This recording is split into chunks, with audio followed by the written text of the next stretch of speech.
স্বরাষ্ট্র উপদেষ্টা lieutenant general অবসরপ্রাপ্ত জাহাঙ্গীর আলম চৌধুরীকে সরিয়ে নতুন স্বরাষ্ট্র উপদেষ্টা হচ্ছেন খলিলুর রহমান, এমন তথ্যই পাওয়া যাচ্ছে।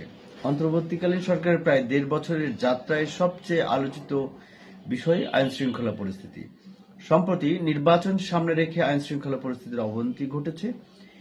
এই অবস্থায় স্বরাষ্ট্র উপদেষ্টা লেফটেন্যান্ট জেনারেল অবসরপ্রাপ্ত জাহাঙ্গীর আলম চৌধুরীকে সরিয়ে দেওয়ার জোর আলোচনা গুঞ্জন শোনা যাচ্ছে।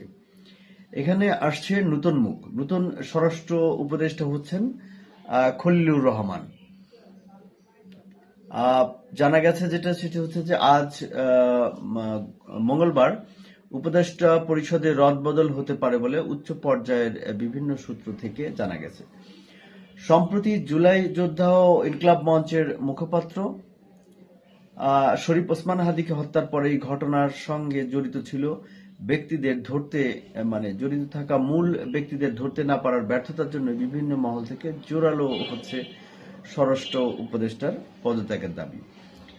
সেই প্রেক্ষিতে তাকে সরিয়ে বর্তমান নিরাপত্তা উপদেষ্টা ডক্টর খলিলুর রহমানকে নতুন স্বরাষ্ট্র উপদেষ্টা হিসেবে নতুন দায়িত্ব আনার জোর আলোচনা গুঞ্জন শোনা যাচ্ছে। এবং এমন শোনা যাচ্ছে যে আজকে নতুন উপদেষ্টার এই রদবদল হতে পারে। তবে জাহাঙ্গীর আলম চৌধুরী উপদেষ্টা পরিষদ থেকে বাদ পড়ছেন না, তিনি কৃষি মন্ত্রণালয়ের উপদেষ্টা হিসেবে থাকবেন। এছাড়া প্রধান উপদেষ্টার বিশেষ সহকারী খোদাবক্স চৌধুরীকেও তার দায়িত্ব থেকে অব্যাহতি দেওয়া হতে পারে বলে জানা গেছে।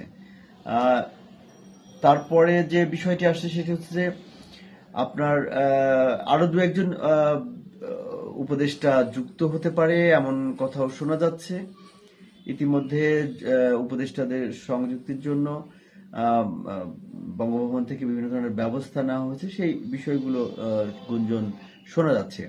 এই জন্য বিকাল পর্যন্ত অপেক্ষা করতে হবে। সে পর্যন্ত ভালো থাকুন, সুস্থ থাকুন, নিরাপদে থাকুন, আমাদের সঙ্গে থাকুন।